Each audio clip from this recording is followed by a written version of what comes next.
Hello students, welcome back. आज हम discuss करेंगे what is the difference between delegation and decentralisation. तो पहला बेसिस देखते हैं इसका स्कोप की बात करें तो डेलीगेशन के केस में हमारा स्कोप लिमिटेड होता है। क्यों लिमिटेड होता है? क्योंकि डेलीगेशन में सिर्फ दो पार्टीज इन्वॉल्व होती है। कौन कौन सी?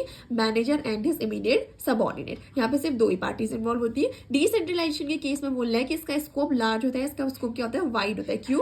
क्योंकि डिसेंट्रलाइजेशन में क्या होता है कि employees working at different level are involved. मतलब इन शॉर्ट बोलो तो सारे इंप्लॉयज जितने भी वर्क आपके इंप्लॉयज ऑर्गेनाइजेशन में वर्क कर रहे हैं वो सारे के सारे इंप्लॉयज क्या होते हैं? यहाँ पे इन्वॉल्व होते हैं। इसीलिए बोला जाता है कि डिसेंट्रलाइजेशन का स्कोप क्या होता है? लार्ज होता है। ठीक है, नेक्स्ट पॉइंट की आपका बेसिस दैट इज सिग्निफिकेंस। अब सिग्निफिकेंस की बात करें तो डेलीगेशन के केस में it is an important function but it is routine function.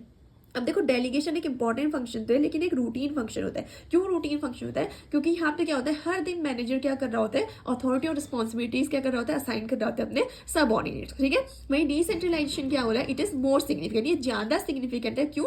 Because it is one time decision and it is policy matter. क्योंकि ये वन टाइम डिसीजन है। जो आपके टॉप लेवल एग्जीक्यूटिव्स होते हैं वो स्टार्टिंग में ही डिसाइड करते हैं कि उन्हें सेंट्रलाइज पॉलिसी फॉलो करनी है, डिसेंट्रलाइज पॉलिसी फॉलो करनी है। और एक बार वो डिसीजन ले लेते हैं तो उसके बाद उस डिसीजन को चेंज करना थोड़ा डिफिकल्ट हो जाता है। इसलिए इसको बोला जाता है कि it is more significant as compared to your delegation. Next basis है आपका freedom of action. Freedom of action की बात करो तो यहाँ पे बोल रहा है कि in the process of delegation there is continuous supervision by manager. मैंने आपको बताया था कि डेलीगेशन में क्या होता है कि ऑलमोस्ट एवरीडे मैनेजर क्या कर रहा होता है? अपने सबऑर्डिनेट्स को अथॉरिटी एंड रिस्पॉन्सिबिलिटी पास कर रहा होता है। ठीक है, तो यहाँ पे क्या होता है, क्योंकि वो कॉन्टिन्यूस बेसिस में या हर दिन क्या कर रहा है? अथॉरिटी और रिस्पॉन्सिबिलिटी पास कर रहा है, तो मैनेजर क्या करता है? कॉन्टिन्यूस सुपरवाइज करता है किसको? अपने सबऑर्डिनेट्स को। ये चेक करता है कि how their subordinates are performing their activities. ये उसे डेली बेसिस में कॉन्टिन्यूस बेसिस पे क्या करना होता है? इसका सुपरविजन करना होता है। वहीं डिसेंट्रलाइजेशन की बात करें तो in decentralization there is more freedom of action. Decentralization के केस में क्या होती है? फ्रीडम ऑफ एक्शन ज्यादा होती है। क्यों?